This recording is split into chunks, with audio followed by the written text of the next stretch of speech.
وسلم نے فرمایا 3 قسم کے منصف ہیں، 2 جہنم میں جائیں گے، صرف 1 جنت میں جائے گا۔ ایک وہ منصف ہے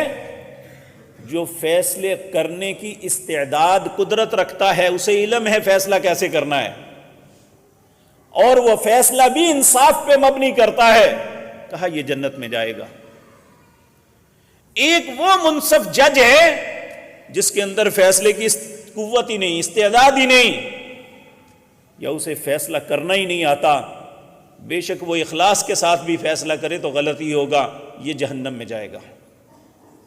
ایک وہ منصف ہے جسے فیصلہ کرنے کی قوت ہے، آبزرویشن ہے، سب کچھ کر سکتا ہے،